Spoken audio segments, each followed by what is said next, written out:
Buenos días. Mi nombre es Amparo Rico Beltrán. Soy maestra y doctora en Filología Hispánica. En la actualidad trabajo como profesora asociada en la Facultad de Magisterio de la Universidad de Valencia e impartiendo talleres literarios en institutos de educación secundaria, entre otros. En primer lugar, quiero transmitir mis agradecimientos a los organizadores de este simposio por permitirnos exponer nuestras experiencias y enriquecernos con las de los compañeros. Y entrando en materia, el presente trabajo surge como continuación de un trabajo realizado con anterioridad y que pretendía acercar el código poético al alumnado, a fin de promover el gusto por este género literario, y tiene como objetivo formar a los futuros docentes para que realicen las funciones de mediador entre la literatura y el alumnado, formador de lectores literarios o crítico literario capaz de abrir nuevos enfoques, nuevas líneas de valoración de una obra literaria o de ayudar a la comprensión de un texto. Funciones, todas ellas, que son ampliamente tratadas en los diferentes estudios sobre didáctica de la literatura. El problema que encontramos como docentes en los grados de maestros o maestras en educación infantil o el de maestros y maestras en educación primaria en esta disciplina, que se llama formación literaria, es que el alumnado llega con fuertes prejuicios hacia nuestra materia. El 69% del alumnado encuestado para la realización de este trabajo contestó que no le gustaba la literatura y lo achacaba a su experiencia en educación secundaria y bachillerato, donde había recibido una formación historicista de la literatura en la que primaba la memorización de datos y la lectura para su posterior comentario de obras alejadas, o eso creen los discentes, de sus intereses. Como dato interesante resaltaremos que de este grupo un 30% reconoce que le gusta leer, pero no las lecturas obligatorias impuestas en clase. El 31% de los discentes a quienes sí les gustaba la materia de literatura en educación secundaria o en bachillerato, explica que fue gracias a sus profesores quienes les transmitieron en algún momento de su vida académica su pasión por la disciplina, y de ellos un 82% reconoce haberse reconciliado con estos estudios de literatura a partir de cursar la asignatura de literatura universal.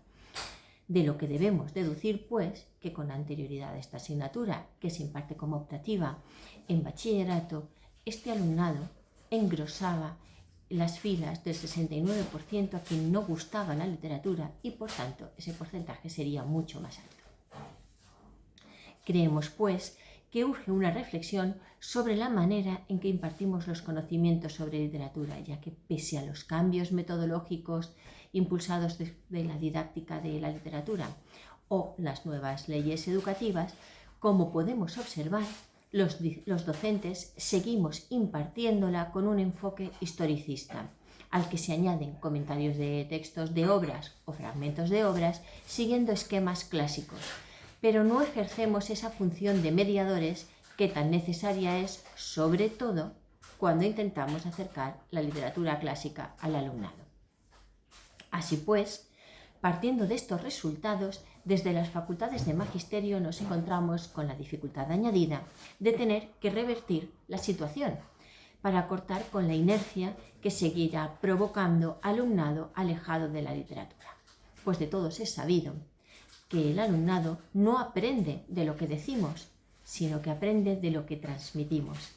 Y nadie puede transmitir pasión o aprecio por una materia que le disgusta. Dado que la tarea es muy ambiciosa, se ha optado por secuenciarla. Y hemos pensado que, como la propuesta didáctica implementada el año pasado para acercar el código poético al alumnado resultó exitosa, sería interesante seguir por el mismo camino. Así pues, tras poner en práctica de nuevo la propuesta didáctica para acercar el código poético al estudiantado, pusimos en marcha esta con el objetivo de comprobar si el alumnado, tras las actividades propuestas, era capaz de realizar la operación inversa y convertirse en generador de contenido de cara a su formación como maestros o maestras, y utilizando la poesía como un instrumento para transmitir emociones, para conmover y para mover. En busca de respuestas, iniciamos esta investigación. Comenzamos con una encuesta de campo y las preguntas que le formulamos eran: ¿te gusta la literatura? ¿Te gusta la poesía? ¿La lees? ¿Cuándo te compraste el último libro de poesía? ¿Utilizas algún otro medio o instrumento aparte del libro para leerla? Les pedimos que citaran poetas y poemas que conocieran y sobre qué temas les gustaría leer poesía. Vamos a detallar en primer lugar los resultados, aunque seremos muy concisos y por cuestiones de tiempo y habrá que esperar al capítulo. Como hemos indicado anteriormente, el 69% de los discentes indicó que no le gustaba la literatura. Recordemos que al 31% de estos discentes, a quienes sí les gustaba la materia de literatura en educación secundaria y bachillerato, nos explican que fue gracias a sus profesores, quienes les transmitieron su pasión por la disciplina, lo que indica un gran reconocimiento a la labor docente, o al menos eso creemos nosotros, ¿no? A la pregunta de si les gustaba la poesía, un 61% responde que no, y la explicación es porque no la entienden. Resulta también curioso que un 53% del alumnado a quien le gusta la poesía especifica que la prefieren recitada o cantada, leída por ellos mismos. Respecto a si leer o no poesía, únicamente lo hace un 7% del alumnado. A la pregunta de cuándo habían comprado el último libro de poesía, el 42% de los que han comprado alguno lo han hecho obligatoriamente y un libro que tenían que trabajar en clase. De hecho, este libro ha sido, en su inmensa mayoría, El romancero gitano de Lorca. Los autores que han sido más repetidos, pues voy a ser muy breve también. Federico García Lorca lo citan en 44 ocasiones, a Bécquer en 28, a Pablo Neruda en 24, a Antonio Machado en 19. Luis de Góngora y Francisco de Quevedo han sido citados en 9 ocasiones cada uno, Miguel Hernández en 5. Jorge Manrique, Gloria Fuertes, que es la única mujer de todo el listado que proporcionan los alumnos, y Vicente Andrés Estellés, que es el único que escribe en lengua valenciana, han sido citados en 4 ocasiones cada uno. Y bueno, algunos más, pero citados anecdóticamente. Sobre los poemas que recuerdan, pues hay un 54% de los discentes que no recuerdan ningún poema. Y entre los más recordados, como era de esperar, son los de Lorca, que se llevan la palma. Entre ellos hay 4 entre los más citados, 4 poemas de Lorca. Por último, a la pregunta por sus gustos en cuanto a las temáticas, pues ninguna sorpresa. El amor ganó por abrumadora mayoría, pero también matizaron un poco y citaron por este orden el desamor, los amores imposibles, prohibidos o no correspondidos, los triángulos amorosos, las traiciones o las rupturas amorosas. Y, por supuesto, la muerte. A partir de la lectura de sus respuestas y sus comentarios, podemos concluir, como aquellos que nos precedieron en el análisis de la situación, en que uno de los problemas que impide el disfrute de la poesía es que se les ha enseñado a analizar y comentar un poema, pero no a sentirlo. Y por eso los discentes pretenden entender el poema como entienden un texto narrativo, sin haber sentido la emoción estética. Por tanto, no se sienten interpelados por el poeta. No se reconocen en el texto poético, que se convierte en una especie de jeroglífico que hay que comprender y resolver, y al no conseguirlo, pues sienten frustración y por tanto se alejan del género. Sí que nos ha llamado poderosamente la atención el hecho de que quienes afirman que les gusta la poesía advierten que les gusta oírla. De hecho, algunos preguntaron si podían considerar las canciones como poemas. Y hemos comprobado que entienden mejor una canción que un poema, aun cuando el texto sea el mismo por tratarse de un poema musicalizado. El resultado del estudio de todos estos datos ha sido la propuesta didáctica que presentamos en esta ponencia. Para poderla diseñar nos hemos servido de la literatura comparada.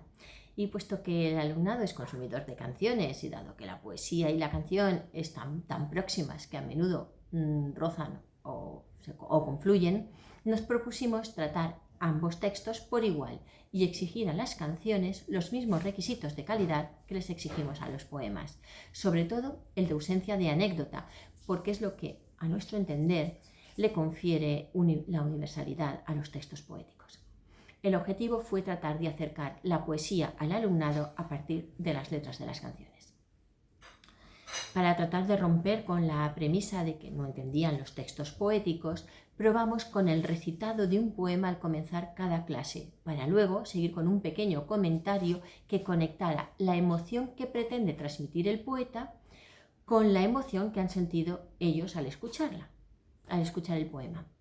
De esta manera pretendíamos buscar un medio que les permitiera comprender el mensaje a la par que entender que el objetivo del texto poético es conmover.